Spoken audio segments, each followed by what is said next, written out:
Amén.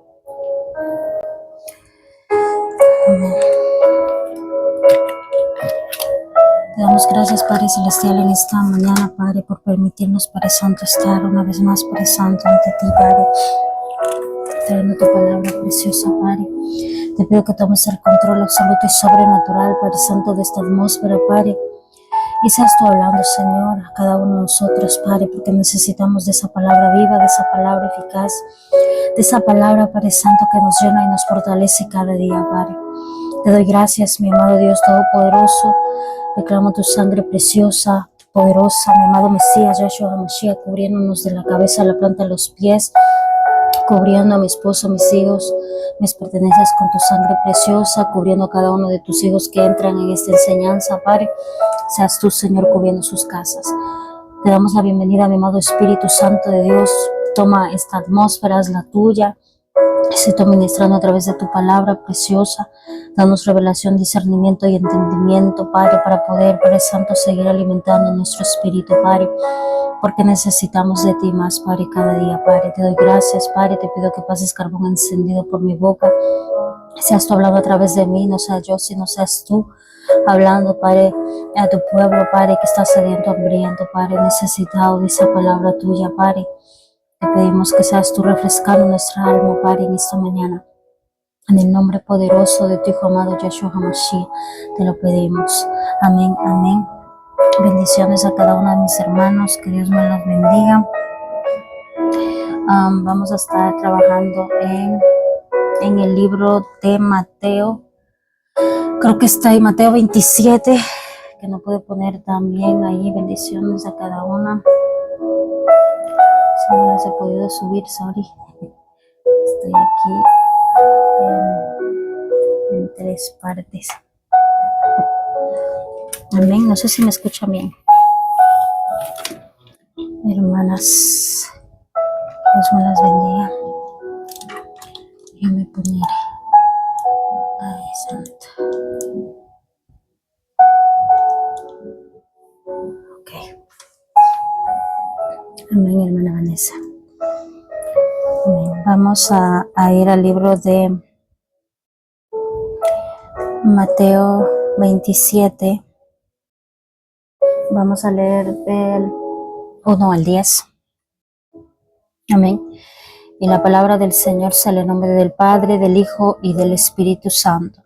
Mateo 27 dice: muy temprano por la mañana los principales sacerdotes y los ancianos del pueblo se juntaron nuevamente para tramar de qué manera ejecutar a Jesús.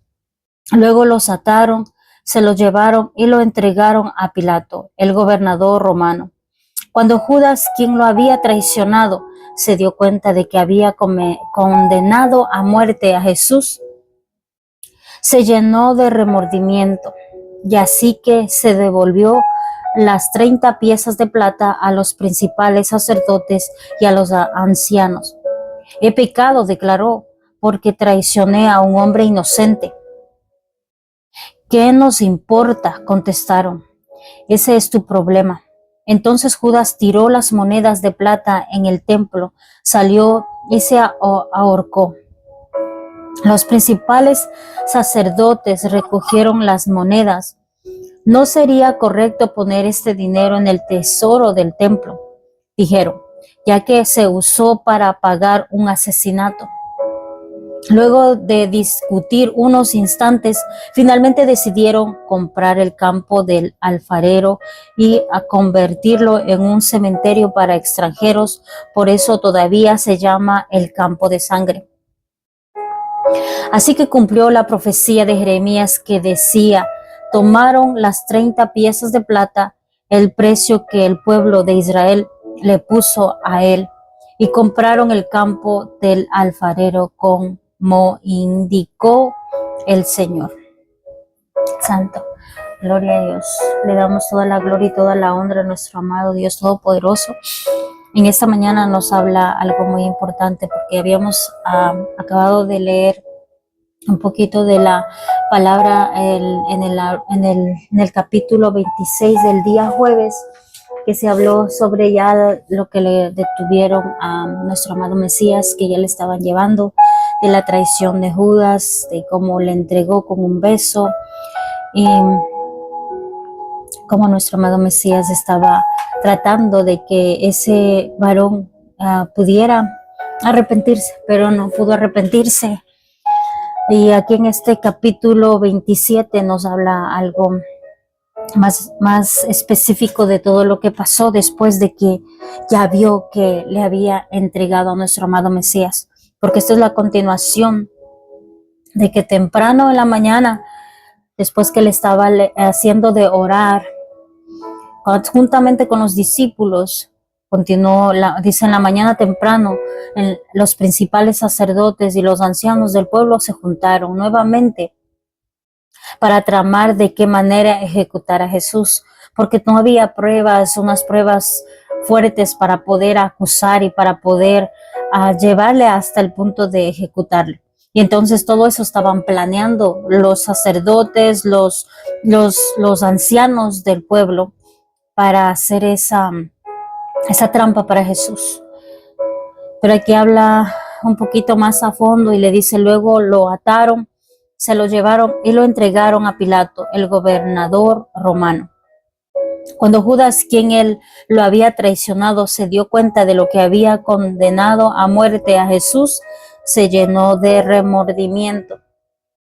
Y la palabra remordimiento no es un arrepentimiento, sino es una tristeza, es una parte de donde que tú te das cuenta de lo que tú has hecho, pero no hay un arrepentimiento, porque el arrepentimiento y el remordimiento son cosas diferentes, porque el remordimiento te hace tener tristeza, te hace tener culpa y te hace hacer de mover tus emociones, pero no llegan a un punto donde dice, ok, voy a pedir perdón. Y el quien se merecía ese perdón era nuestro amado Mesías, Jesús de Nazaret. Yo sé que la acción de Judas fue inmediata y que quiso después de entregar todas las monedas, pero eso ya estaba hecho. Ya no importó que regresara las monedas para atrás, porque ya estaba en las manos de todos ellos que querían tenerle para poder matarlo, ejecutarlo a nuestro amado Mesías. Y ahí habla de las 30 monedas de pieza. Creo que no solamente habla en esta situación, sino también dice en Jeremías, en Zacarías, y también tiene una sombra de lo que pasó con José, los hijos de Jacob, que vendieron a su hermano también por unas cuantas monedas. Y esa es la sombra de lo que iba a suceder, es el cumplimiento de la palabra en nuestro amado Mesías, Jesús de Nazaret, que se tenía que haber cumplido todas estas profecías. Pero vamos a leer un poquito de los versículos donde nos habla acerca del arrepentimiento y del remordimiento, porque el arrepentimiento es algo que quiere nuestro amado Dios. Es algo que trabaja con los seres humanos cada día para que podamos arrepentirnos del pecado. No que nos conformemos o que estemos tristes con el pecado, sino que podamos arrepentirnos y que podamos ser limpiados nuestro corazón y ya no sentirnos culpables. Porque cuando Dios te perdona, tú pides perdón, Dios te perdona y dice que te perdona. No importa qué cantidad de pecados hayas pecado, o sea grande, sea pequeño. Si tú vienes con un corazón sincero y con un corazón contrito y humillado, Él no lo va a despreciar. Él te va a limpiar y Él te va a ayudar para que tú puedas ser limpio a través de la sangre de nuestro amado Mesías. Amén. Voy a ir a 2 de Corintios 7. 2 de Corintios 7, 10, dice la palabra de nuestro amado Dios. Pues la clase de tristeza que Dios desea que suframos nos aleja del pecado y trae como resultado la salvación. No hay que lamentarse por esa clase de tristeza, pero la tristeza del mundo, al cual le falta arrepentimiento, resulta en muerte espiritual. Y aquí este versículo habla específicamente de qué tristeza está hablando. Hay muchas veces que tal vez nosotros no podemos entender y que pensamos que una tristeza del mundo es normal y que tú la puedes tener y la justificas como una tristeza normal, que no hay un arrepentimiento.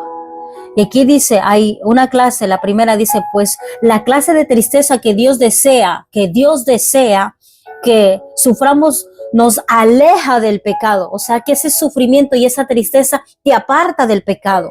No hay que lamentarse por esa clase de tristeza.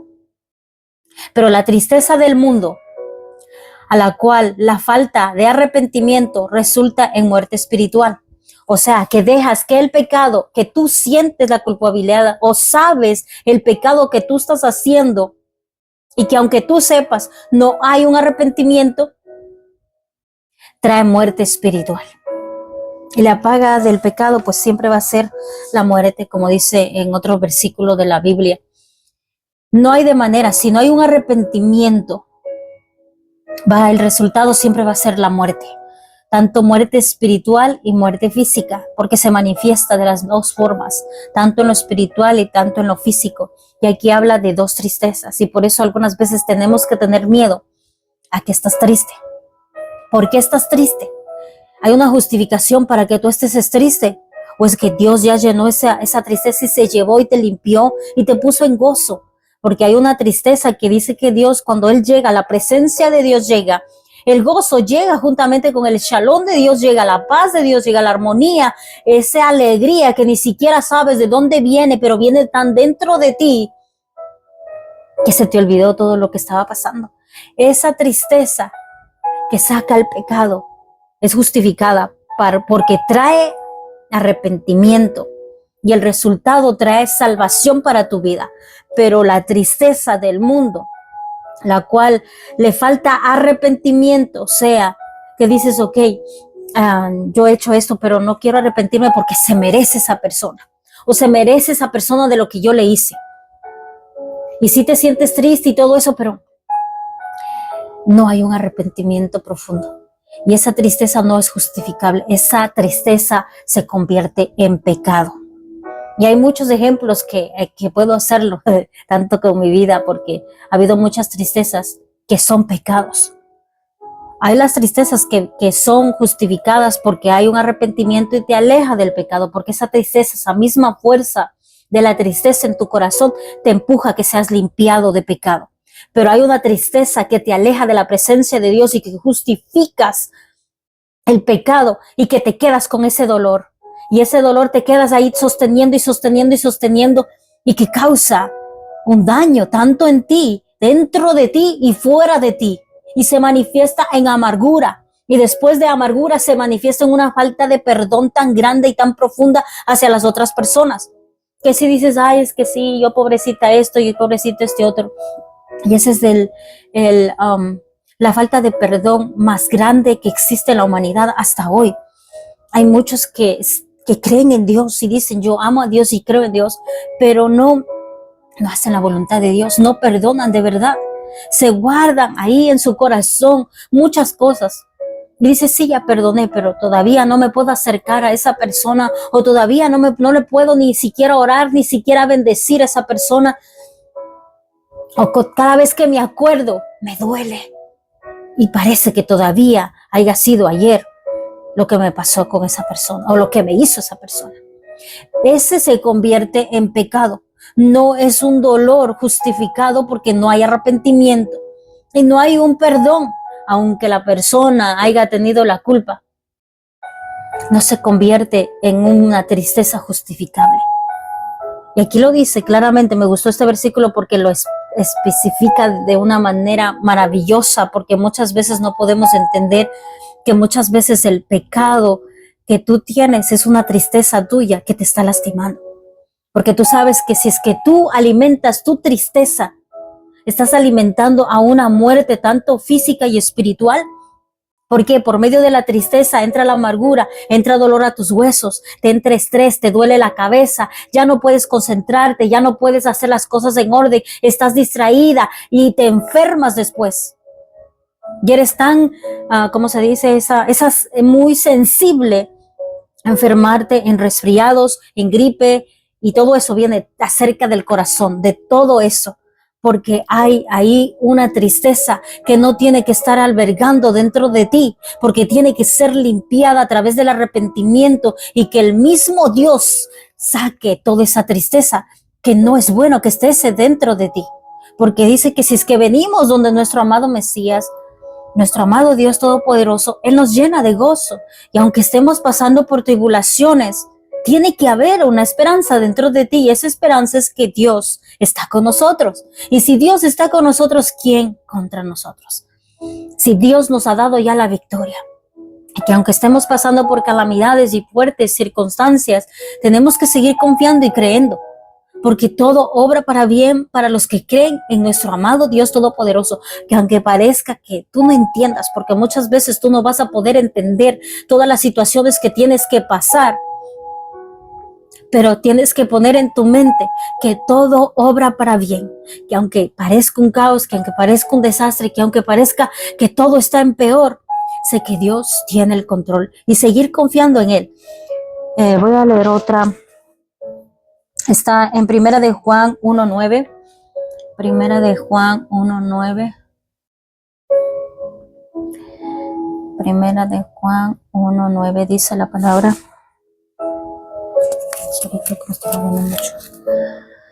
Primera de Juan 1:9 dice la palabra. Pero si confesamos nuestros pecados a Dios, Él es fiel y justo para perdonarnos nuestros pecados y limpiarnos de toda maldad. O sea, cuando venimos arrepentidos y declaramos que hemos estado pecando y confesamos nuestro pecado ante Dios, Él es fiel y justo para perdonar nuestros pecados y limpiarnos. Y ahí entra otra cosa más, nos limpia. No solamente nos perdona, nos limpia y nos limpia de todo ese pecado que hemos cometido. Amén.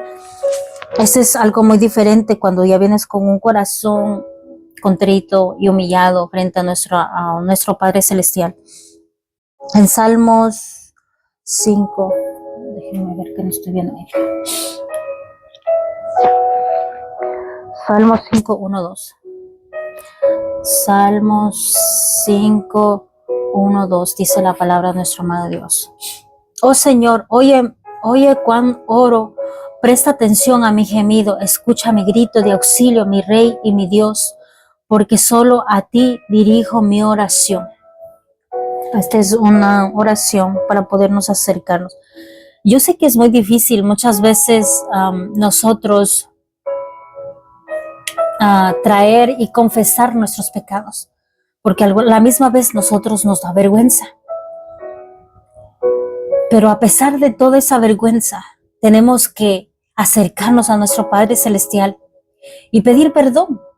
Tal vez sea una cosa pequeña o una cosa grande o una cosa que te avergüence, pero confiesa que Él es fiel y Él es justo y que Él oye la oración de cada uno de los hijos que vienen con un corazón abierto. Amén. Bendiciones, bienvenido pastor, que Dios lo bendiga.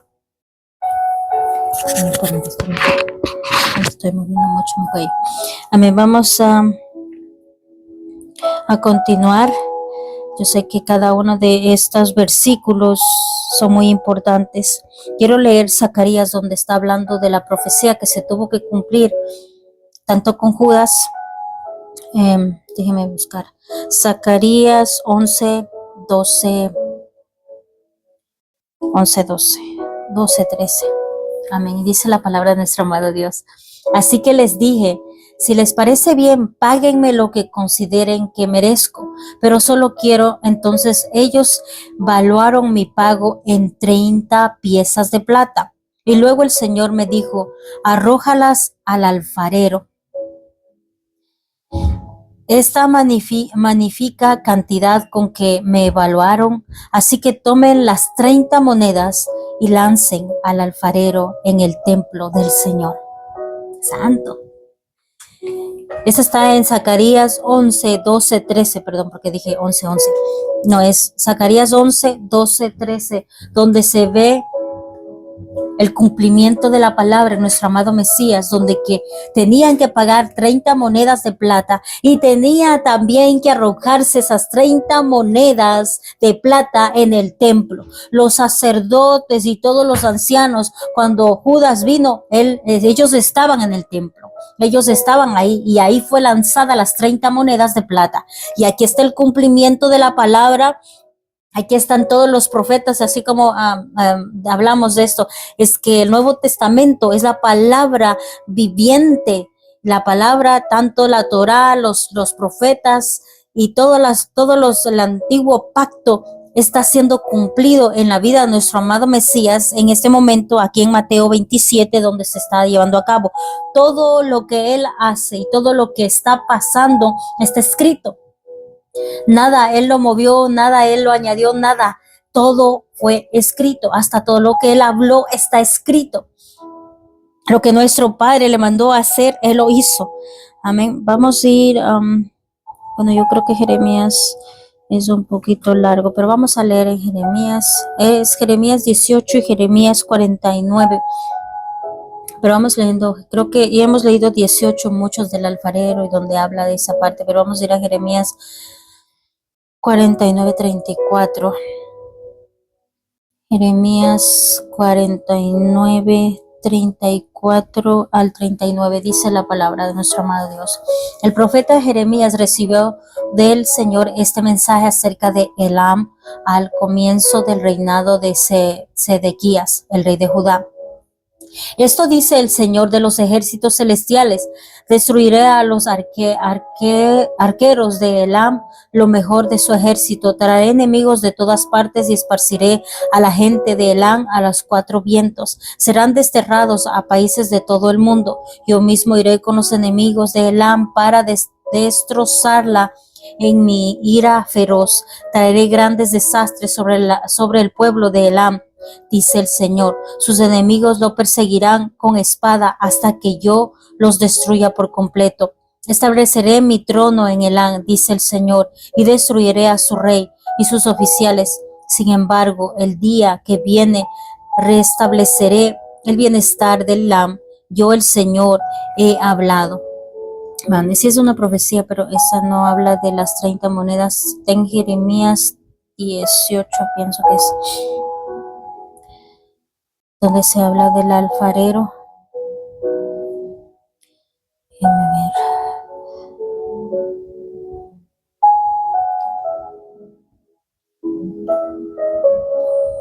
Son 18.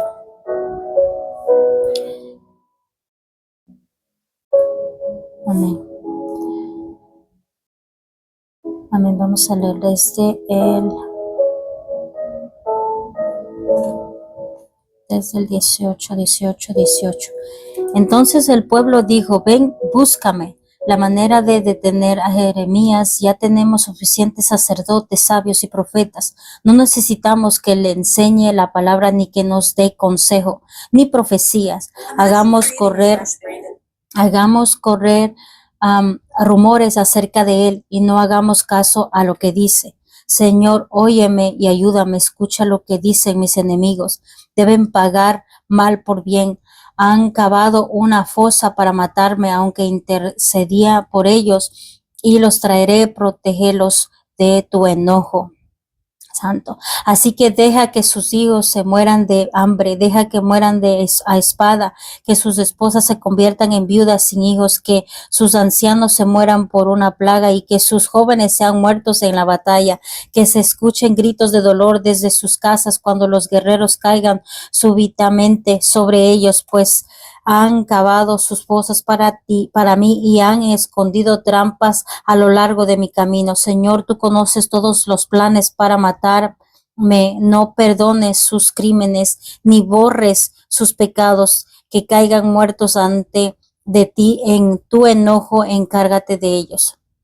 Amén. Ese es un complot. Iba con la otra, con el otro libro de Mateo 26. Este era el complot que hacía de reunirse todos los que eran poderosos en este tiempo, los sabios, los sacerdotes, para acusar a Jeremías y para poder también matarlo. Porque todos los profetas que vinieron en nombre de nuestro amado Padre Celestial también fueron perseguidos de esa misma manera. no le creyeron, no querían escuchar sus enseñanzas, no creían en sus profecías, no creían en nada, así como no creían en nuestro amado Mesías Jesús de Nazaret. Y así mismo como hacían ese complot contra Jeremías, también hacían este complot contra nuestro amado Mesías. Y querían matarlo. También hay una parte donde se habla del alfarero en Jeremías, pero vamos a dejarlo, vamos a continuar. Vamos a continuar en Mateo 27, de 11 al 26. Vamos a ir a Mateo 27, que estamos en el libro de Mateo 27, del 11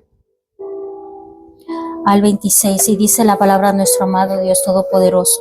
Jesús se encontraba frente a Pilato, el gobernador romano. ¿Eres tú el rey de los judíos?, le preguntó el gobernador. Tú lo has dicho, contestó Jesús. Entonces, cuando los principales sacerdotes y los ancianos presentaron sus acusaciones contra él, Jesús guardó silencio. ¿No oyes todas las acusaciones que presentan en tu contra?, le preguntó Pilato para soportar del gobernador. Jesús no respondió a ninguno de esos cargos. Ahora bien, era costumbre del gobernador cada año durante la celebración de Pascua poner en libertad a un preso, el que la gente quisiera, y entregarlo a la multitud. Ese año había un preso de fama mala, un hombre llamado Barrabás.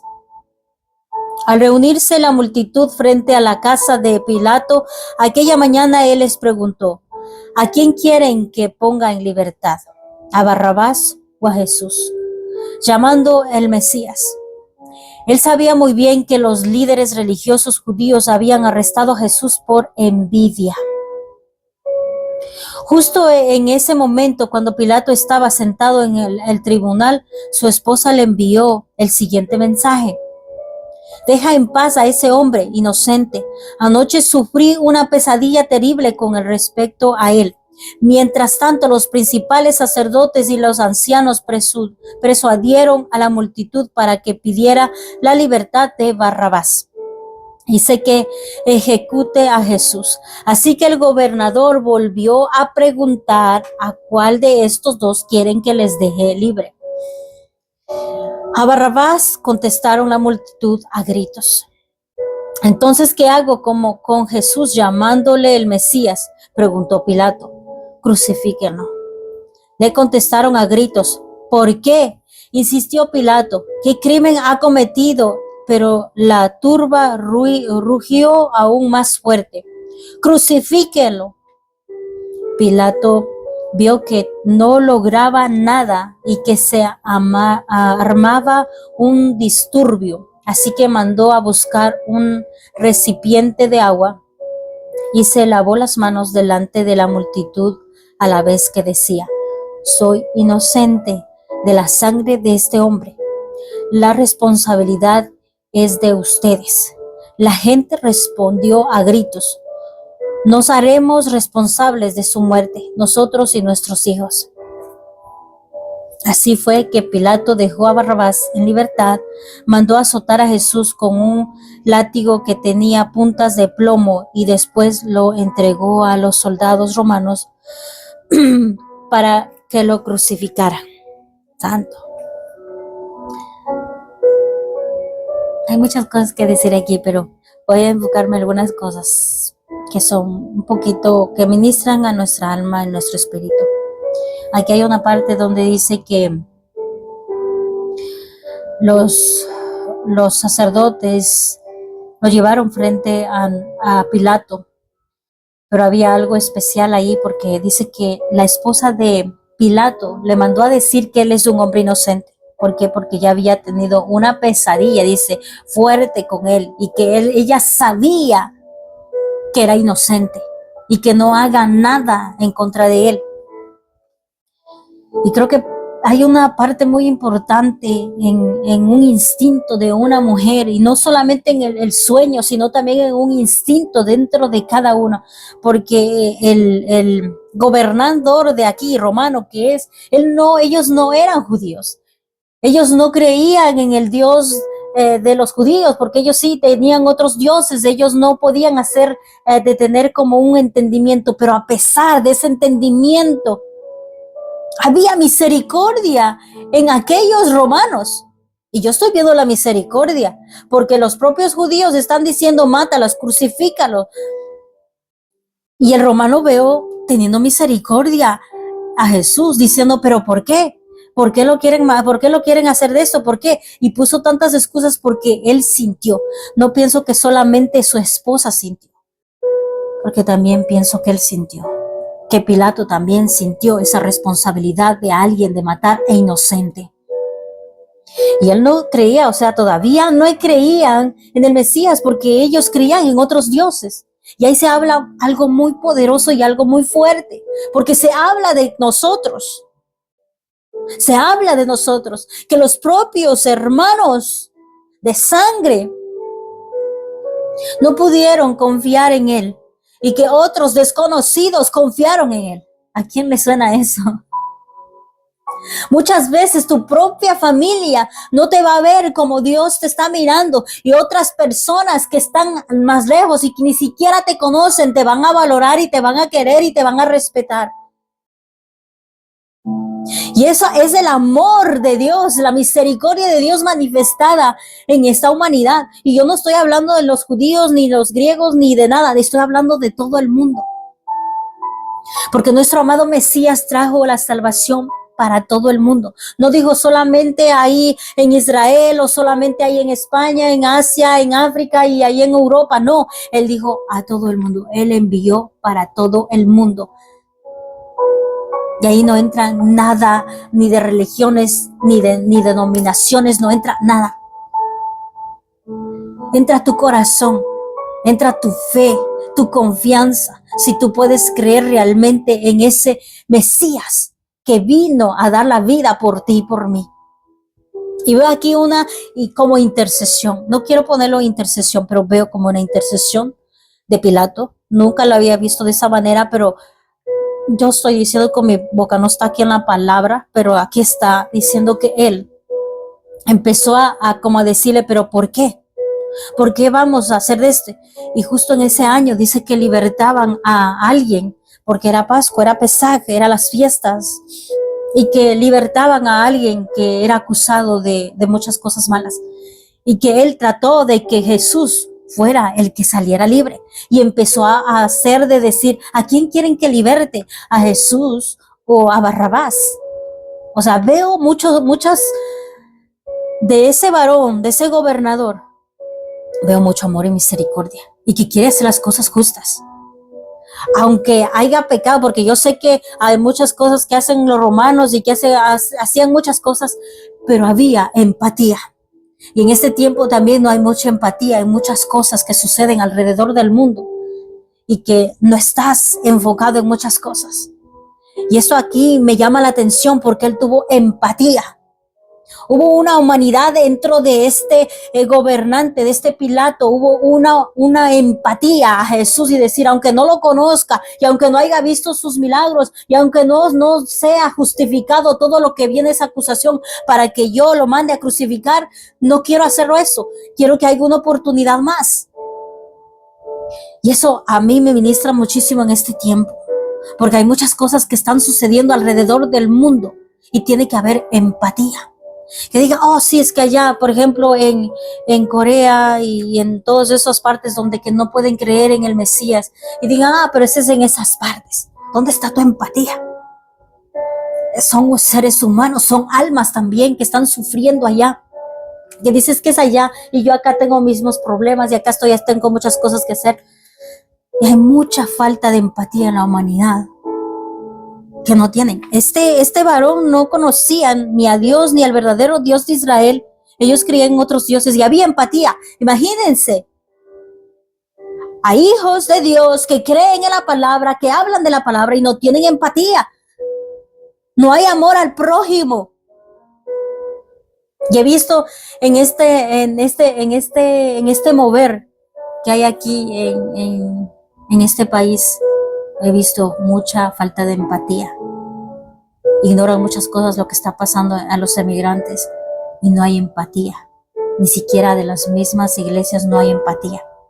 Y me ha dolido mucho mi corazón y digo, santo, pero si hasta el gobernador romano tuvo empatía, no sabiendo, porque él no estaba ahí cuando hacía milagros Jesús.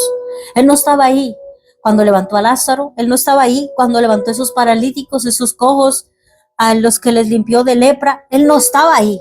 Pero hubo una empatía y hubo un respeto, hubo una reverencia, hubo una misericordia que a muchos le faltan en sus corazones. Veo aquí esta parte donde que juega un papel muy fuerte en este es un complot tan fuerte. Y así se mueve el enemigo, como una serpiente. Se mueve como una serpiente astuta, porque estos sacerdotes y todos los que estaban ya tenían un plan, ya tenían cómo manejar a la gente y cómo cambiar a la gente para que saliera a favor de Barrabás y no de nuestro amado Mesías.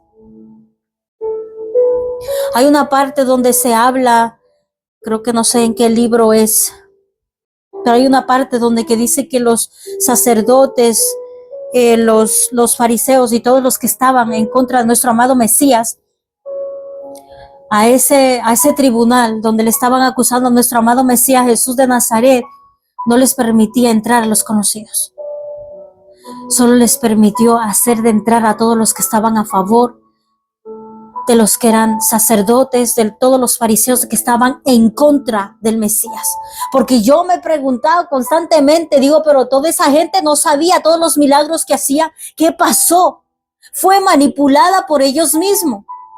Fue manipulada, así como fue manipulado Judas, también fueron manipulados toda esa gente para que gritaran y dijeran que lo crucifiquen, porque no había otra cosa más. La mayoría de las personas decían que lo crucifique, y por eso aquí Pilato dice, tráiganme una bandeja de agua, por favor, porque no puedo controlar este pueblo. Están ya decididos a que le crucifique a Jesús, así que tráeme esa bandeja de agua para lavarme las manos, porque yo estoy diciendo y no me están haciendo caso, pero tampoco quiero traer una adversidad, porque cuando hay algo que tú no haces caso al pueblo, la mayoría del pueblo estaba a favor de que sea libre Barrabás. Y creo que cuando hay algo fuerte, cuando tú eres un líder o un gobernante, así como Pilato, algunas veces escuchas a la gente, porque la mayoría de la gente se puede salir de control y puede llegar a muerte, muchas cosas. En vez de solamente que uno o dos partan, sale de control esa gente y empieza a hacer un desastre, y él no quería eso.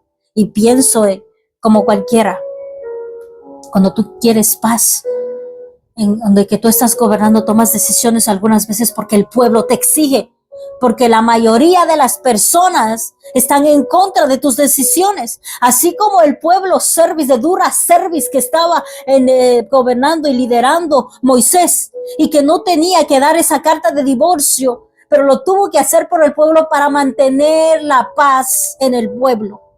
Y asimismo, muchos de los gobernantes toman decisiones para mantener la paz del pueblo y que no se convierta en un tiradero de sangre.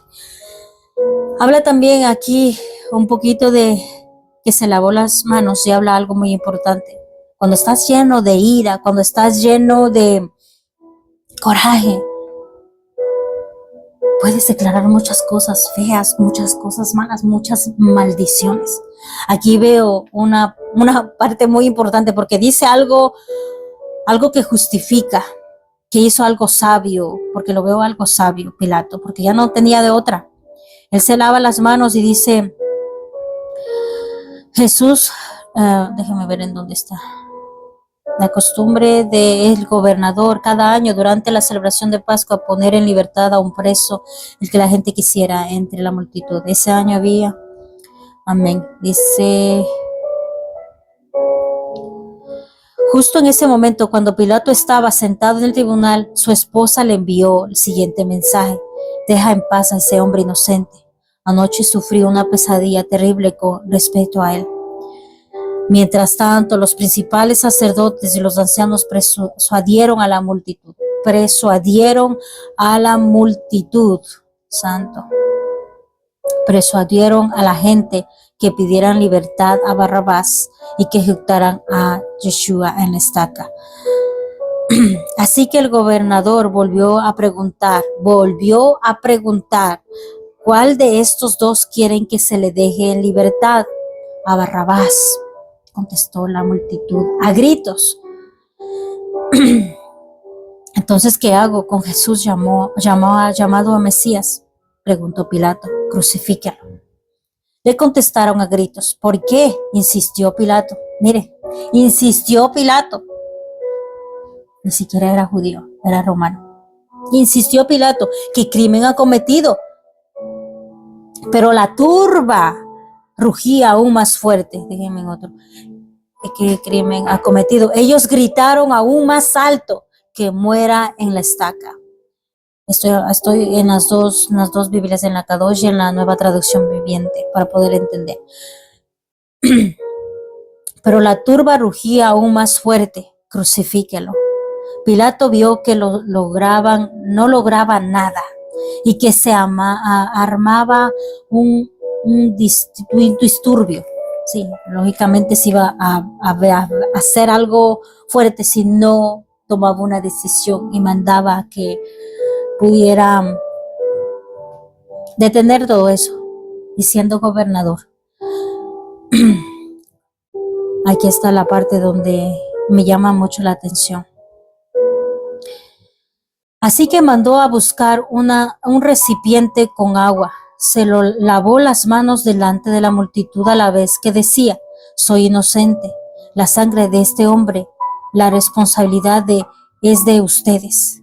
Santo, eso es algo fuerte, muy fuerte.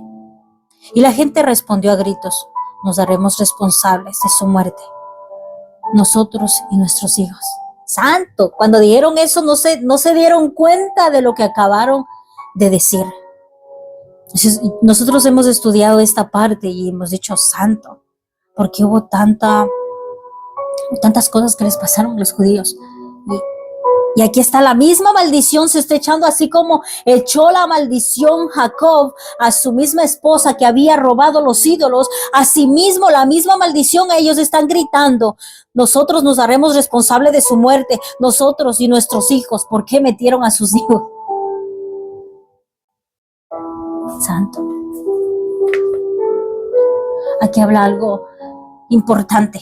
Cuando tú estás haciendo algo y yo creo que no me gusta el complot ni las reuniones cuando algo van a acusar a alguien o algo van a tomar unas decisiones, porque algunas veces el furor de toda la gente te hace perder el autocontrol, tu autodisciplina, y tus pensamientos ya no son acorde conforme a las cosas que tienes que tomar con sabiduría, porque estás de acuerdo con alguien que está en una posición alta, pero no sabes si es que realmente ese acuerdo es bueno y es una decisión que viene de nuestro amado Mesías, de nuestro Padre Celestial, para que sea efecto. Pero si no viene solamente por emociones y por envidia, así como decía, por envidia estaban haciendo todo esto. Y se echaron todos ahí. Eso sí, la sangre de nuestro amado Mesías fueron sobre ellos y sobre sus hijos y sobre las futuras generaciones que vinieron. Y recuerden que la maldición se pasara de la primera a la segunda, a la tercera y la cuarta maldición. La última maldición que pasó, creo que era fuerte de los judíos, fue la última, que no quiero nombrar ni a ese hombre, pero es la misma boca de los antepasados que maldicen las futuras generaciones, tomando decisiones que no tiene que ver nada acorde a la voluntad del Padre Celestial, sino acorde a sus emociones, acorde a lo que ellos piensan, porque no están siendo guiados por el Espíritu de Dios, están siendo guiados por sus emociones y por su corazón y por su conocimiento y entendimiento de hombres, no de Dios.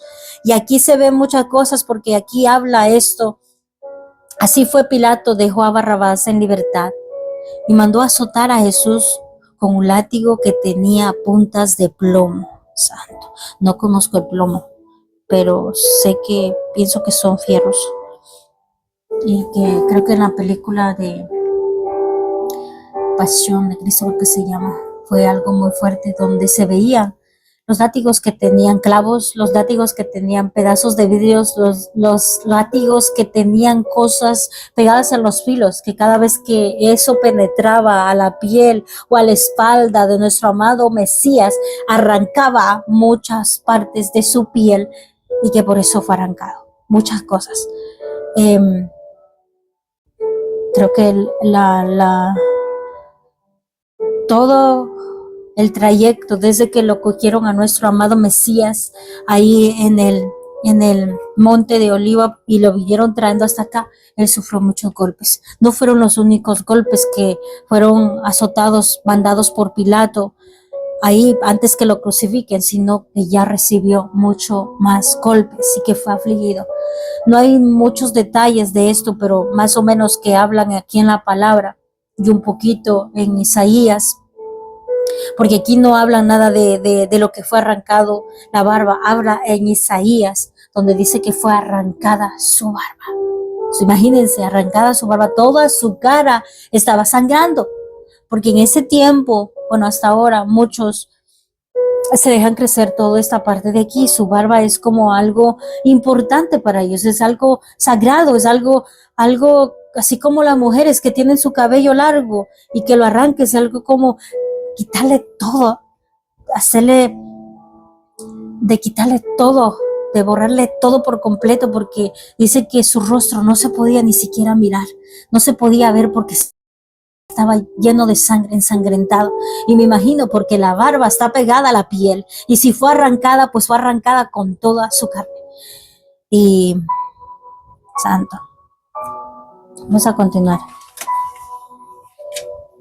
Vamos a continuar Mateo 27, del 27 al 31.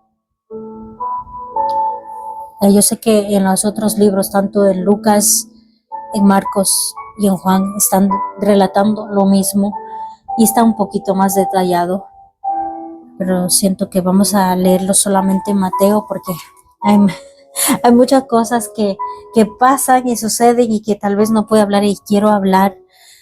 Vamos a continuar Mateo 27, 27, y dice la palabra: algunos de los soldados del gobernador llevaron a Jesús al cuartel y llamaron a todo el regimiento.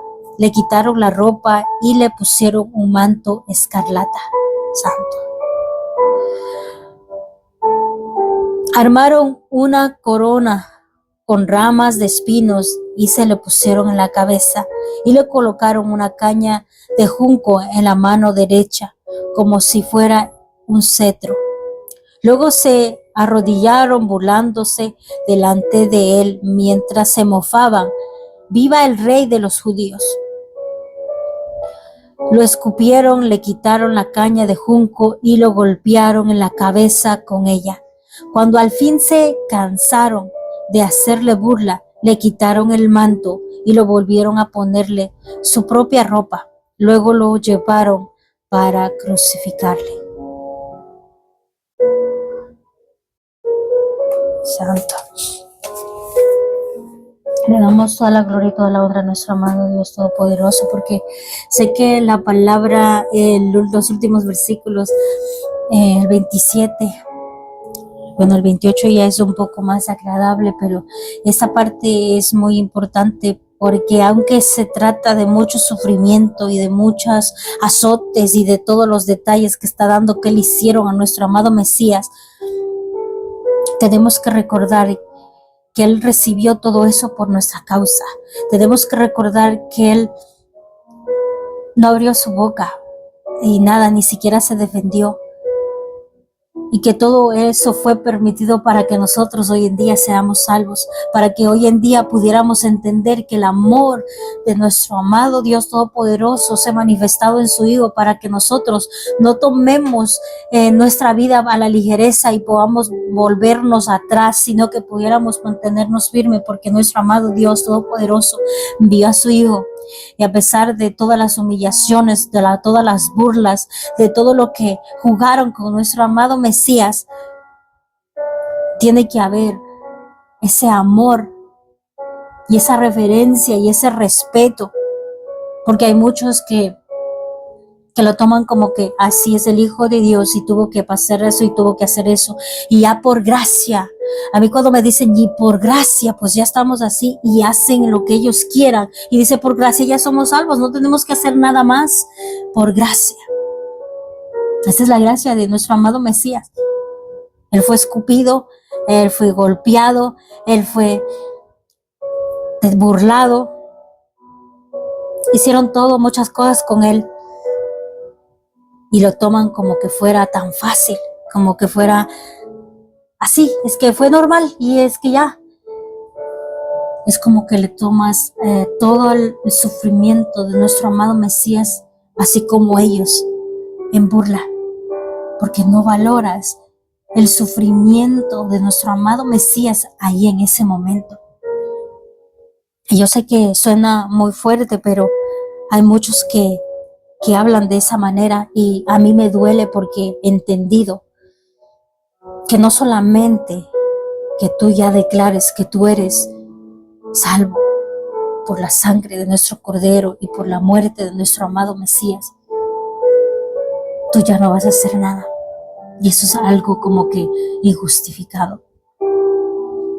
Tiene que haber un agradecimiento, tiene que haber una reverencia, tiene que haber amor a nuestro amado Dios Todopoderoso. Más aún, si tú ves todos los detalles de lo que le pasó a nuestro amado Mesías, tiene que haber mucha más reverencia, tiene que haber mucha más humildad, tiene que haber mucha más santidad, tiene que haber mucho más sacrificio de tu parte para poder hacer las cosas conforme a nuestro amado Mesías. Porque nosotros, cada uno de nosotros, tal vez podemos decir, sí, pobre de nuestro amado Mesías, que sufrió tanto, que lo escupieron, que lo hicieron, se burlaron de él, le quitaron su ropa, se pusieron esa corona de espinas y todo hicieron. ¿Y tú? Hay una parte donde dice que si quieres seguirlo, sigas a él. ¿Qué quiere decir con eso? Que cargues esa cruz y sigas con él. Que con todas tus aflicciones y con todas tus enfermedades, con todas tus circunstancias, con todos tus problemas, sigas creyendo en él y sigas avanzando y sigas confiando en él y sigas haciendo la buena obra, salga esos frutos a reflejar dentro de ti. Porque hay muchas veces que nosotros solamente decimos es que nos justificamos con la sangre del Mesías, nos justificamos con muchas cosas, con la gracia y nos justificamos, pero tú ¿realmente has cambiado tu actitud? ¿Realmente estás siendo llamado hijo de Dios y te comportas como un hijo de Dios? ¿Tú sabes qué hizo el Hijo de Dios aquí? Y qué mayor ejemplo, porque dice que nosotros tenemos que seguir el ejemplo de nuestro amado Mesías. ¿Cuál ejemplo está dando aquí? Que entrega su vida por cada uno de nosotros. Creo que la mayoría de nosotros no somos capaces de entregar. No vas a ser capaz de entregar tu vida por tu enemigo, o porque el que te golpea, o por el que te ha blasfemado, o te ha metido en calumnias, o el que te ha traicionado. Y eso es difícil. Vivir la palabra de aquí del Nuevo Testamento para mí se ha convertido en algo fuerte, porque yo me asustaba antes y decía, es que Abraham, porque tenía fe y por eso fue capaz de entregar a su hijo, aunque no lo mató, pero fue capaz de entregar a su hijo. Yo no sería capaz de entregar a mi hijo. Y cuando vengo acá y estoy estudiando el Brit Hadashah, cuando estudié el Brit Hadashah hace un tiempo atrás, creo que fueron hace 2 años atrás, el sacrificio del Mesías que nos habla a nosotros es mucho más fuerte que Abraham. Déjenme decirle que es mucho más fuerte de que Abraham, y por eso nos compara con Abraham, porque nosotros tenemos que ser capaces de entregar a lo que tú más amas. Y por eso dice en una parte, dice, si tú me sigues, si tú confías en mí, vas a tener muchos enemigos.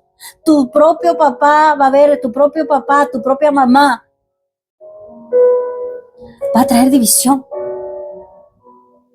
Es una piedra que va a traer división porque no van a estar de acuerdo en tu fe. Y eso me ha pasado a mí en un tiempo con mis padres porque no creían en la palabra, si no creían más en creencias de esos pueblos donde nacimos. Y hubo mucho pleito, mucha contienda. Pero cuando veo esa parte digo, santo, en ese tiempo, cuando los primeros que fueron llevando la palabra, los primeros mesiánicos, o los primeros cristianos, como ustedes los llaman, ellos se entregaron por completo también. Ellos se entregaron con hijos, con todo.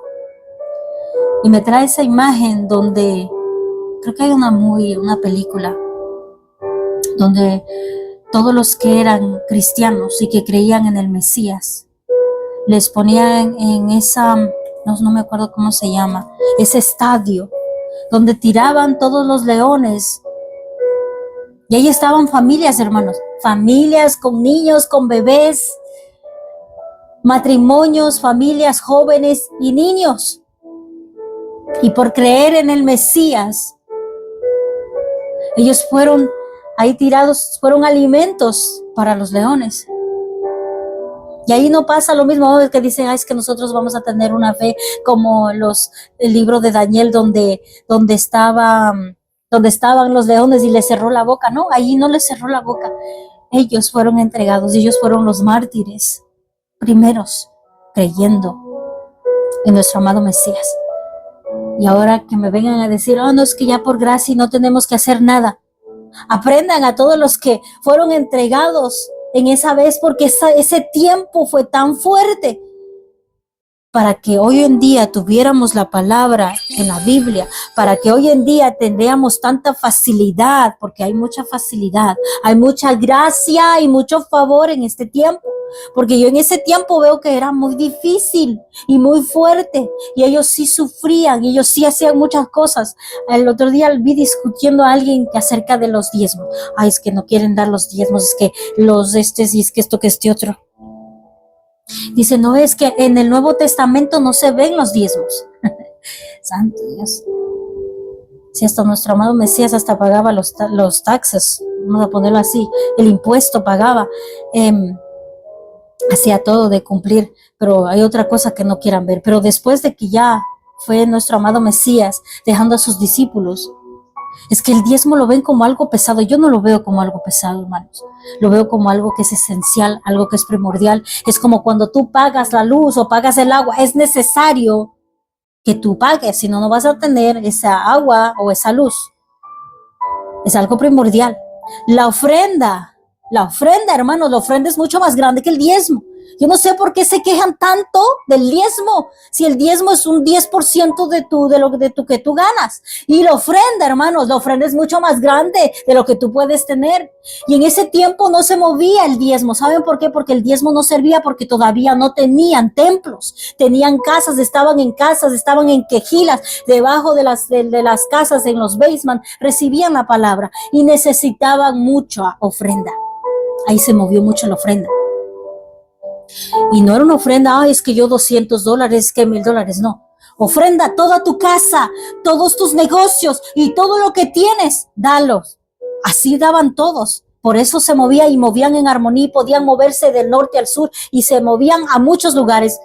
Porque esa ofrenda no se movía con un sueldo de una semana, se movía con toda su herencia de cada uno de ellos. Sus ofrendas no eran pocas, sus ofrendas eran, y ahí dice que uno que ofrendó para quedar bien, que decía de una pareja, no me acuerdo cómo se llama esa pareja, que dijo a Pedro que le va a dar, que va a vender sus campos y va a vender sus tierras y les va a entregar ese dinero para que ellos puedan seguir avanzando la palabra y llevando esa buena nueva. Ellos no dieron por completo y se murieron ahí. Imagínense. Esa ofrenda debería de existir en este tiempo para que se asuste la gente realmente, porque el diezmo no es nada comparado a la ofrenda que tienen que dar en este tiempo. La enseñanza de todos los discípulos que yo veo y que vi con claridad en ese día, en ese tiempo, ustedes tenían que dar todo lo que tienen. Si tienen casas, si tienen carros, si tienen todo, den para que pueda crecer y pueda seguir avanzando esa buena nueva. Y veo, todos eran solidarios, todos cuando pasaba el Pedro y todos los discípulos, menos en Pablo no vi eso, pero en los otros discípulos, la gente daba todo lo que tenía, vendían sus casas, vendían sus animales, vendían todo lo que tenían, todo lo que era grande y les daban, no les daban un poquito de dinero. Ananías y Zafira, amén. Ellos fueron los que habían prometido y no dieron.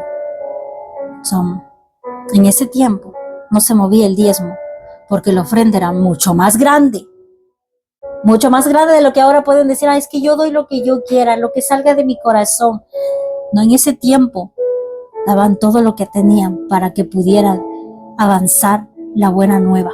Vendían casas, y no estoy hablando de un salario, estoy hablando de que vendían su herencia, vendían sus casas, vendían bueno, en ese tiempo no había carros, vendían todos sus animales, vendían todas y les daban a los discípulos para que se expandiera la buena nueva a todas las naciones.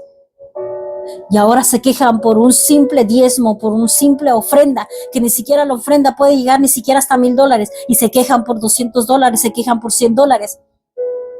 En ese tiempo daban todo y caminaban todos a pata y todos iban de casa en casa. No había todavía un templo.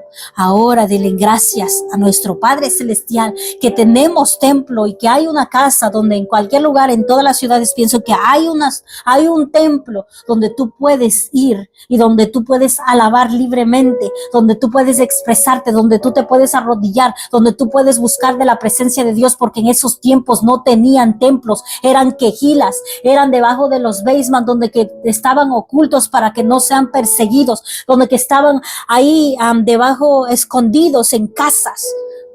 Pero ahora es mucho más mejor porque hay muchos templos en todo lugar. En todo lugar hay templo. Y por ese templo tú tienes que ayudarles. Tú piensas que de dónde viene el dinero y cae de los árboles para que paguen la luz, para que paguen el agua. ¿A dónde tú te vas a ir al baño? ¿Cómo crees que funciona un templo? Y eso siempre ha venido en mi mente y he visto con mis propios ojos, porque antes yo también criticaba y decía, santo, pero todo eso, ¿por qué?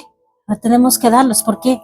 Y una vez me dijo, tú no critiques, solamente sé obediente y da, porque los que tienen que dar eso, justificación, o tienen que decir eso, es ellos. Ellos tienen que estar frente a Dios y Dios los va a juzgar, pero tú no juzgues, solamente da. Y he entendido esa parte que hay muchos que se salvan y hay muchos que no, tampoco, porque no han entendido. Algunas veces no tienes que entender, porque no vas a poder entender, solamente obedece. Amén, vamos a continuar. Estamos largo otra vez. Vamos a continuar. Mateo 27 del 32 al 44. Y dice la palabra de nuestro amado Dios Todopoderoso. En el camino, estamos Mateo 27 del 32 al 44. Dice la palabra. En el camino se encontraron con un hombre llamado Simón, quien era de Cirene, y los soldados lo obligaron a llevar la cruz de Jesús. Salieron a un lugar llamado Gólgota, que significa lugar de la calavera. Los soldados le dieron a Jesús vino mezclado con hiel amarga, pero cuando la probó se negó a beberla. Después de clavarlo en la cruz, los soldados sortearon su ropa tirando los dados. Luego se sentaron alrededor e hicieron guardia mientras él estaba colgado allí. Encima de la cabeza de Jesús colgaron un letrero que anunciaba el cargo en su contra. Decía, este es Jesús, el Rey de los judíos. Santo. Con él crucificaron a dos revolucionarios, uno a su derecha y otro a su izquierda. La gente que pasaba por allí gritaba insultos y movía la cabeza en forma burlona. Pero mírate ahora, le gritaban. Dijiste que ibas a destruir el templo y a reconstruirlo en 3 días. Muy bien, si eres el Hijo de Dios, sálvate a ti mismo y bájate de la cruz. Los principales sacerdotes, los maestros de la ley religiosa y los ancianos también se burlaban de Jesús. Salvo a otros, se mofaban, pero no puedo salvarse a sí mismo. ¿Con qué es el rey de Israel? No, que baje de la cruz ahora mismo y creeremos en él.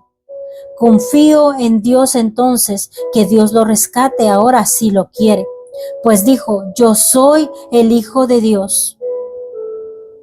Hasta los revolucionarios que estaban crucificados con Jesús se burlaban de él de la misma manera.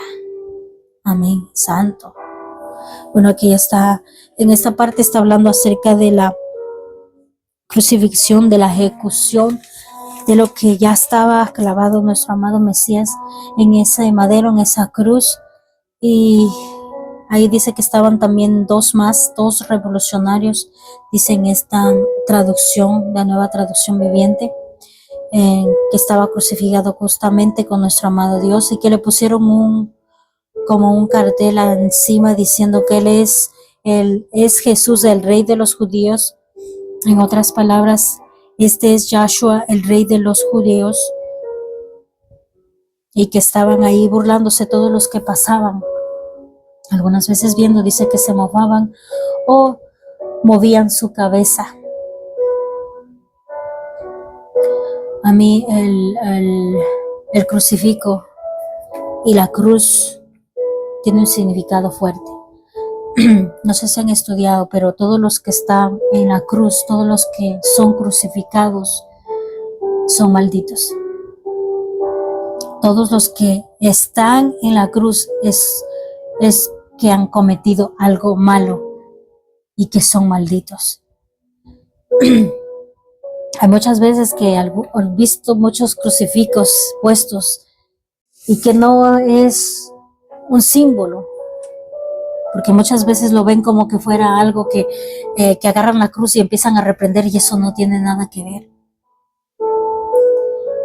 La crucifixión de nuestro amado Mesías, Jesús de Nazaret, es una representación de todo el pecado del mundo, de todo el pecado del mundo.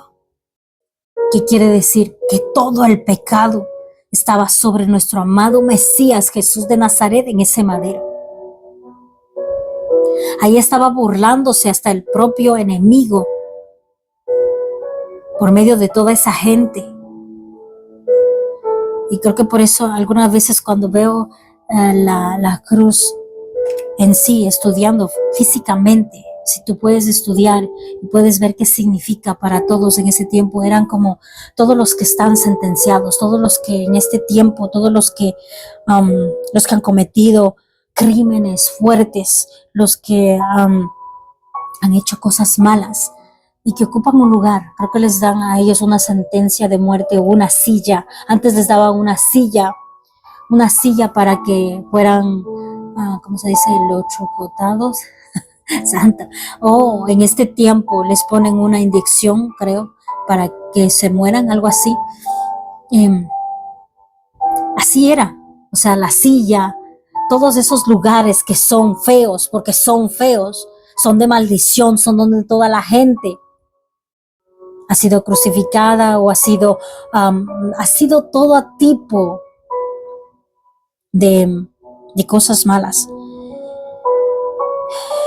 Y no es que la cruz sea algo, un objeto, como una señal. No es una señal, es una maldición.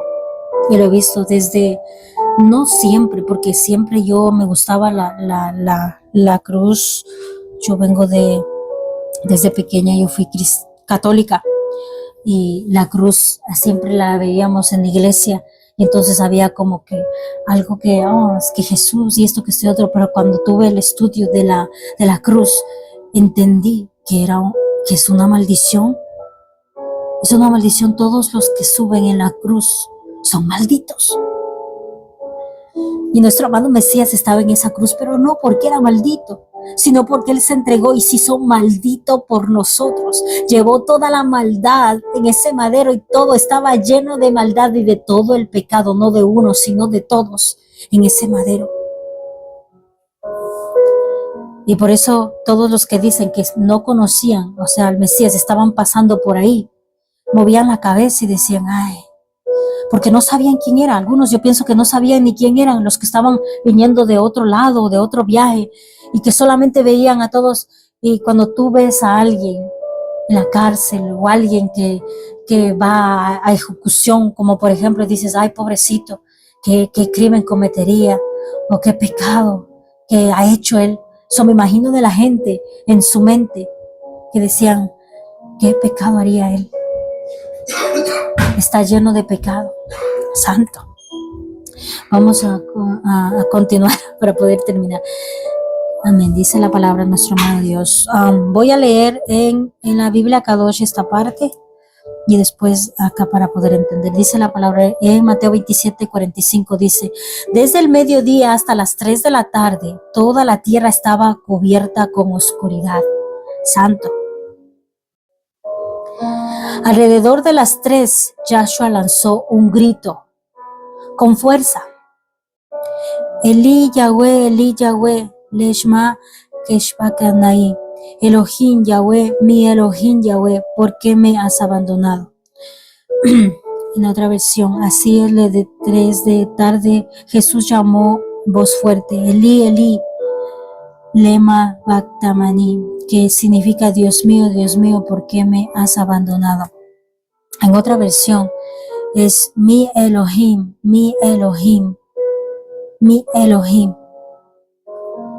Y en hebreo, pues es Elohim. No estaba aquí, dice que ellos pensaron que estaba llamando al profeta Elías. Pero Elohim, él estaba diciendo Elohim, que significa nuestro Padre Celestial. ¿Por qué le ha abandonado?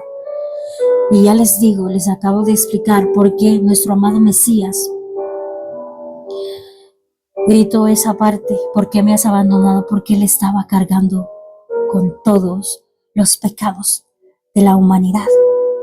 Recuerden que nuestro Padre Celestial es santo y que Él no está donde hay pecado, y Él estaba cargando con un pecado tan fuerte y que se manifiesta ahí en esa oscuridad, que se manifiesta ahí en ese sentir de nuestro amado Mesías, que Él sintió que Él estaba sin su Padre. No hay conexión, porque cuando hay pecado no hay conexión con tu Padre. Cuando tú estás en pecado no hay una conexión. Y Él sintió eso también porque Él estaba cargando los pecados en ese madero, estaba siendo maldito por nuestra causa. Y no digo tanto tiempo, pienso que fue horas que Él se sintió así. Y no le gustó estar lejos de su Padre, porque Él lo llamó y Él gritó. Él sintió que el pecado le estaba alejando de Él, pero no porque Él era pecador, sino porque Él estaba cargando todo el pecado en todo su cuerpo. Y dice más abajo, algunos que pasaban por allí entendieron mal y pensaron que estaba llamando al profeta Elías. Uno de ellos corrió y empapó una esponja en vino agrio, lo puso sobre una caña de junco y lo levantó para que pudiera beber. Pero los demás dijeron, espera, a ver si Elías viene a salvarlo. Entonces Jesús volvió a gritar y entregó su espíritu. En ese momento, la cortina del santuario del templo se rasgó en dos. De arriba a abajo, la tierra tembló, las rocas se partieron en dos, santo, y las tumbas se abrieron. Los cuerpos de muchos hombres y mujeres justos que habían muerto resucitaron. Salieron del cementerio luego de la resurrección de Jesús, entraron en la santa ciudad de Jerusalén y se aparecieron a mucha gente. El oficial romano y los otros soldados que estaban en la crucifixión quedaron aterrorizados por el terremoto y por todo lo que había sucedido. Dijeron, este hombre era verdaderamente el Hijo de Dios. Santo. Aquí, ¿quién estaba reconociendo? Voy a hacer un alto porque después se me va. Aquí no estaban reconociendo ni los judíos, estaban reconociendo los romanos soldados y estaban diciendo, este hombre verdaderamente era el Hijo de Dios. Muchas mujeres que habían llegado desde Galilea con Jesús para cuidar de él miraban de lejos. Entre ellas estaba María Magdalena, María la madre de Santiago y José y la madre de Santiago y Juan y los hijos de Zebedeo. Santo. Aquí vemos algo muy importante, donde dijo que va a destruir el templo, aunque no lo destruyó por completo, pero lo partió en dos, y que la cortina del templo se rasgó ahí, y que hubo un terremoto, y que se abrieron tumbas, y que resucitaron los que estaban ahí muertos. Hubo algo fuerte, pasó algo fuerte, y algo maravilloso también a la misma vez, porque pienso que en este momento se dieron cuenta de muchas cosas, toda la gente que estaba ahí alrededor, y todo el mundo pudo ver cuando muere nuestro amado Mesías.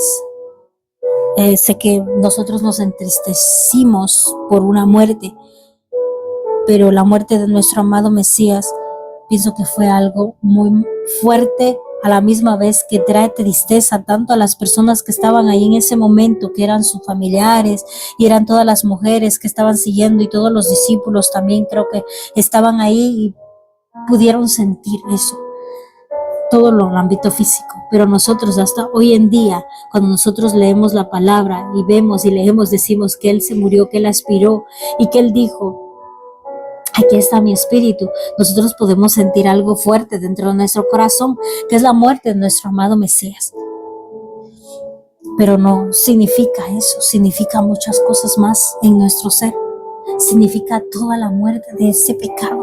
Significa que se acabó el pecado, que ya no tiene autoridad, que ya no tiene autoridad sobre la humanidad, porque nuestro amado Mesías se llevó en ese madero. Se hizo maldito por nuestra culpa, y ya no tiene derecho legal el enemigo para podernos seguir acusando que somos pecadores, sino que tenemos una justificación por medio de la sangre de nuestro amado Mesías Jesús de Nazaret. Vamos a continuar. Mateo 27:57 dice: al acercarse la noche, José, un hombre rico de Arimatea, que se había convertido en seguidor de Jesús, fue a ver a Pilato. Él le pidió el cuerpo de Jesús. Pilato emitió una orden para que se lo entregara. José tomó el cuerpo y lo envolvió en un largo lienzo de lino limpio. Lo colocó en una tumba nueva, su propia tumba que había sido tallada en la roca. Luego hizo rodar una grande piedra para tapar la entrada y se fue. Tanto María Magdalena como la otra María estaban sentadas frente a la tumba y observaban. Al día siguiente, que era el día de descanso, los principales sacerdotes y los fariseos fueron a ver a Pilato. Le dijeron: Señor, recordamos lo que dijo una vez ese mentiroso cuando todavía estaba con vida: luego de 3 días resucitaré de los muertos. Por lo tanto, le pedimos que selle la tumba hasta el 3er día. Eso impedirá que sus discípulos vayan y roben su cuerpo y luego le digan a todo el mundo que Él resucitó de los muertos. Si eso sucede, estaremos peor que al principio. Pilato le respondió: tomen guardias y aseguren la tumba lo mejor que puedan. Entonces ellos sellaron la tumba y pusieron guardias para que lo protegieran. Santo. Aún así, yo me doy cuenta, aún hasta ahorita, que ya ven que nuestro amado Mesías murió, que hubo un terremoto, que se partió el templo, se rasgó el velo, las piedras dice que se rompieron. Aún así, los sacerdotes no creían. Y le dicen, ya estando muerto, dice: una vez nos recordamos que dijo una vez ese mentiroso. Y cómo van frente a Pilato a acusar a nuestro amado Mesías, y le dice: Señor, recordamos lo que dijo una vez ese mentiroso cuando todavía estaba con vida: luego de 3 días resucitaré de los muertos. Santo, qué pecado tan grande y tan fuerte sobre estos sacerdotes, sobre todos ellos que están acusándole, aún sabiendo que nuestro amado Mesías era el Hijo de Dios. Había una manifestación maravillosa y era una ceguedad tan profunda porque ellos todavía no podían ver. Hubo esa manifestación de la muerte de nuestro amado Mesías, que dice que a las 3 de la tarde se oscureció. Todo el mundo vio esa oscuridad, todo el mundo sintió ese temblor, ese terremoto, lo que se partieron las piedras, lo que esas tumbas se abrieron, y aún así seguían dudando. No había un arrepentimiento, no había nada en ellos. Dentro de ellos también estaban llenos de pecado y ya estaban dominados por las tinieblas, cada uno de ellos. Y aquí dice que los dejaron, le mandaron a guardianes para que estén guardando la tumba, para que no se escapara Jesús Santo. No saben que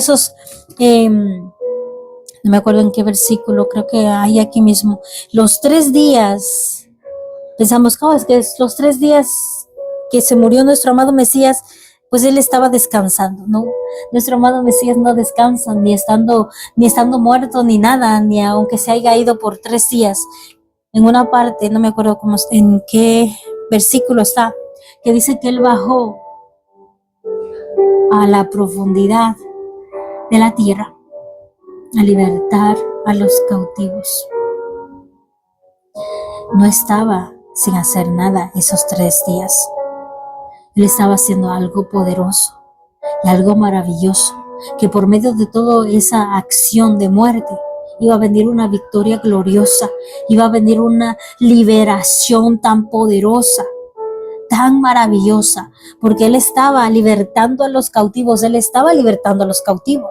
y bíblicamente creo que están en muchas partes de la Biblia donde se habla que él vino a libertar al cautivo, y muchas veces no entendemos que es cautivo.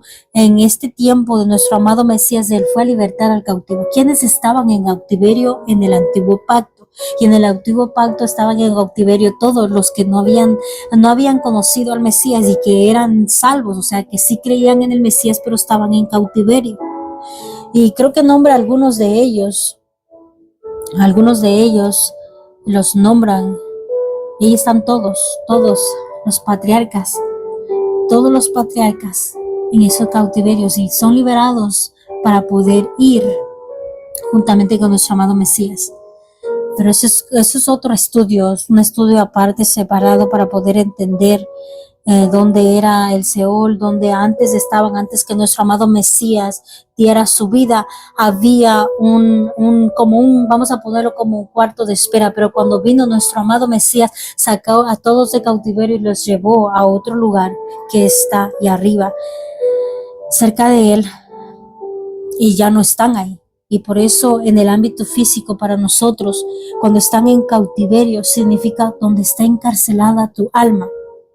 En la actualidad, para nosotros, donde está encerrada tu alma, donde has tenido un trauma, donde has tenido un susto y se ha quedado fragmentada tu alma, tienes autoridad para poder declarar en el nombre de nuestro amado Mesías, Jesús de Nazaret, que eres libre de todo cautiverio por la sangre del Mesías, y para que ya no sigas atormentada en eso. Y yo creo que di un testimonio de algo mío, de que yo estaba en cautiverio cuando yo era pequeña. Yo estaba en cautiverio cuando recién me convertí y experimenté una liberación. Y yo no sabía qué significaba estar en un cautiverio. Significa donde tuviste un trauma y que te quedaste ahí traumado, y que por ese trauma, y no solamente ese, sino muchos que van hilando y manejan después tus emociones. Yo tenía, ¿cómo se dice? Una manifestación más grande, más adelante, que tuve depresión, una depresión bien fuerte, que quería ya irme hasta de este mundo, una depresión tan profunda dentro de mí, y que no entendía realmente la raíz, y que el Señor, por medio de mi pastora, que me hizo ver lo que realmente es una liberación, y ver y experimentar esa manifestación tan grande y tan poderosa, pude ver dónde estaba mi alma fragmentada. Y creo que di un testimonio de donde Yo había tenido un susto cuando tenía como 5 o 6 años de edad, donde mi papá le había pateado a mi mamá y mi mamá se cayó desmayada. Y yo, como era pequeña, yo pensé que mi mamá se murió porque mi mamá se tiró, estaba tirada en el piso y yo no reaccionaba. Yo me quedé solamente mirándola y llorándola. Dentro de mi pensamiento estaba pensando, no me acuerdo ni qué estaba pensando, pero me quedé frisada, me quedé quieta. Yo vi a mi hermana correr, a mi otra hermana llorar, pero yo me quedé frisada. Y cuando me estaban haciendo liberación y estaban orando por mí, pude verme que se quedó en mi alma y pude sentir ese dolor profundo en mi corazón. Y de ahí salió y entonces empecé a entender muchas cosas de los cautiverios que sufren muchas personas y que tal vez a nosotros no entendemos, pero hay solución y hay liberación. En el nombre de nuestro amado Mesías Jesús de Nazaret hay liberación, hay sanidad. Él viene a restaurar nuestra alma, Él viene a vendar nuestra alma, Él viene a ayudarnos para que nosotros podamos ser libres por completos, porque por causa de nuestros antepasados, tal vez nosotros estamos atados a cosas que ni siquiera nos pertenece a cada uno de nosotros, pero entendido con nuestro amado Mesías Jesús de Nazaret y todas las acciones que está haciendo ahora mismo tienen un significado tan profundo que te dice: tú tienes autoridad para poder libertar todo lo que ha sido atado. En el nombre de Jesús de Nazaret, tú eres libre. Ya no tienes que seguir atada a esa tristeza y estar triste. Tiene que haber una fuerza dentro de ti como hija de Dios para que salgas de eso y ya no sigas cayendo en depresión, ya no sigas cayendo en ese llanto, porque eso no es bueno, como lo habíamos explicado desde el principio. Hay una tristeza que es justificada cuando hay un arrepentimiento, pero hay una tristeza que se convierte en pecado porque esa tristeza te mata a ti, se convierte en amargura y después de amargura se convierte en algo feo dentro de ti y se manifiesta en enfermedad. Y eso no quiere Dios. Eso no quiere Dios, quiere que tú estés sana y por eso siempre tienes que buscar de Él para que el shalom de Dios esté dentro de ti. Y el shalom de Dios no solamente significa paz que no da el mundo, sino una paz que significa que vas a tener una buena salud, que aunque estés pasando por cosas fuertes, tú te vas a alimentar, tú te vas a cuidar. No te vas a descuidar porque ni siquiera tu cuerpo te pertenece. Es el templo del Espíritu Santo, lo dice en la palabra, y tienes que entender que tienes que cuidar, tienes una responsabilidad hasta de cuidarte a ti mismo en todo lo que entra en tu cuerpo. Y que algunas veces decimos: es que yo no quiero comer, es que esto, que esto otro. Es el templo del Espíritu Santo y tú, si todavía no has entendido, en el versículo que puse, voy a poner, ya cuando baje a YouTube esto, voy a poner los versículos de 2 de Corintios 7:10, donde habla de esa tristeza, que es pecado, que conduce a una muerte espiritual y también a una muerte física, y que se manifiesta más adelante en muchas cosas, y tenemos que aprender a defendernos en este tiempo. Ya no somos, ¿cómo se dice?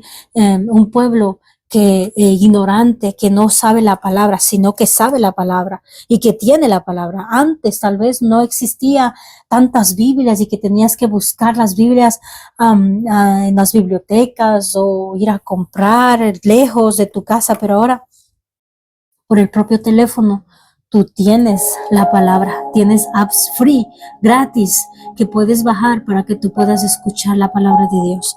Amén. Vamos a hacer un llamado. Si hay algún hermano que quiera recibir al Señor como su Salvador, le invitamos para que pueda mandar una solicitud y pueda hacer una oración juntamente con nosotros. Amén. También hacemos invitación si hay alguien que se ha apartado de los caminos de Dios y quiera reconciliarse con nuestro amado Dios Todopoderoso, le invitamos para que pueda mandar esa solicitud y pueda subir y podamos hacer una oración de reconciliación. Y si todos somos de aquí, vamos a hacer una oración para poder cerrar el libro de Mateo 27, que ya estamos terminando y que ya se termina el día de mañana. Mateo ya 28, que ya con eso cerramos esta nueva temporada de enseñanza del Brit Hadashah del Nuevo Testamento, que vamos a ver a continuación otros libros, pero creo que por el momento aquí en la página del ministerio se va a tomar un tiempo para poder hacer en la otra página de Verónica o de Berito. Amén. Vamos a hacer una oración. Te damos gracias, Padre Celestial, por tu preciosa palabra. Gracias porque tú eres fiel, porque tú sigues obrando, porque tú estás, Padre Santo, ayudándonos cada día, Padre. Y te damos gracias, Padre, porque a pesar de todo, Padre, esa agua fresca, Padre, ese maná, Padre, ese pan de vida, Padre, que tú nos das, Padre, sabemos, Señor, que sirve para nuestro crecimiento, para nuestra fortaleza, para poder seguir adelante, Padre. Te doy gracias, Padre, por tu amor y tu misericordia, que toda esta enseñanza, Padre, quede guardada en nuestra mente y en nuestro corazón, y no solamente guardada, Padre, sino que podamos, Padre Santo, ponerla en práctica, Padre, cada día, Padre. Te doy gracias, mi amado Dios Todopoderoso, en esta mañana te damos la gloria y la honra en el nombre que es sobre todo nombre de tu Hijo amado, Jesús de Nazaret. Amén, amén. Amén, hermanos, vamos a abrir las ventanillas, no sé si desean saludar o tienen una ofrenda de alabanza. Vamos a darles tiempo en esta mañana.